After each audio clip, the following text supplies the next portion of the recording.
बेगानी शादी में अब्दुल्ला दीवाना, हिंदी का ये मुहावरा आपने ज़रूर सुना होगा। अरविंद केजरीवाल आज वही अब्दुल्ला दिखाई दे रहे हैं।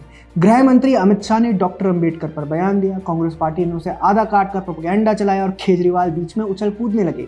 कभी एआई से अंबेडकर की वीडियो बनाते हैं, कभी अंबेडकर को लेकर होने वाले प्रदर्शन में खुद पहुंच जाते हैं। स्थिति ये है कि अब वे और उनकी पार्टी हर चीज़ को, हर एक्शन को, हर बात और बयान को अंबेडकर से जोड़ते दिखाई दे रहे हैं। प्रतीत होता है कि दिल्ली चुनावों को देखते हुए वे अंबेडकर के नाम पर वोट बटोरने और मीडिया अटेंशन पाने के लिए हताशा में कुछ भी कर रहे हैं। शायद यही कारण है कि उन्होंने एनडीए के सहयोगी दलों जेडीयू और टीडीपी को भी चिट्ठी लिख डाली।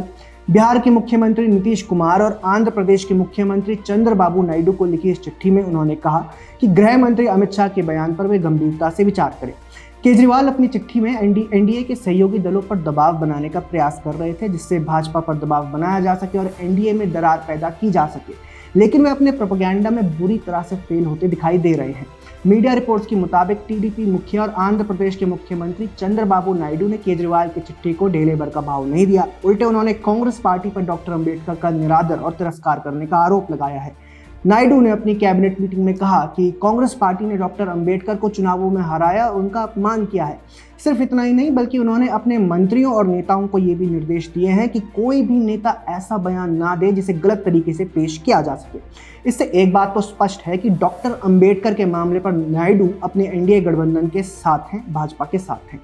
दूसरी तरफ जेडीयू की अगर बात करें तो जेडीयू की ओर से नीतीश कुमार के खास और जेडीयू कोटे से केंद्र में मंत्री लल्लन सिंह ने बयान दिया। उन्होंने कहा कि भ्रष्टाचार के मामले में जेल जा चुके व्यक्ति को नीतीश कुमार को सलाह देने का कोई नैतिक अधिकार ही नहीं है। इस तरह से देखें तो अंबेडकर के मामले पर एनडीए के दोनों जो बड़े सहयोगी दल हैं, टीडीपी और जेडीयू, गठबंधन के साथी हैं। इससे एक बात तो स्पष्ट है और शायद ये अरविंद केजरीवाल के लिए एक राजनीतिक सीख भी है कि वैचारिक गठबंधन और अवसरवादी गठबंधन में अंतर होता है। एक तरफ एनडीए है जिसमें बार बार विपक्षी दल दरार डालने का प्रयास करते हैं, बार बार एनडीए के सहयोगी दलों को भड़काने का प्रयास किया जाता है। 2024 के चुनावी नतीजों के बाद से लगातार यही हो रहा है। इकोसिस्टम के कुछ सिपाहियों ने तो नतीजों के तुरंत बाद ये घोषणा कर भी दी थी कि ये सरकार कुछ ही महीनों में गिर जाएगी। कहा गया था कि ये सरकार बैसाखी पर टिकी है, ज़्यादा दिन टिक नहीं पाएगी, जबकि हमने देखा कि सरकार बनने के बाद से आज तक एनडीए गठबंधन में इंच भर की दरार हमें दिखाई नहीं दी। मजे की बात यह है कि गठबंधन में दरार को लेकर अटकलें भी नहीं लगाई जाती। भाजपा विरोधी यूट्यूबर और पत्रकार भी गठबंधन में दरार पर कोई अटकलें नहीं लगा पाते।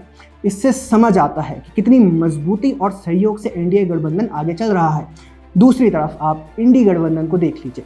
सत्ता से बाहर होने के बाद भी इंडी गठबंधन में हर दूसरे दिन उठापटक दिखाई देती है।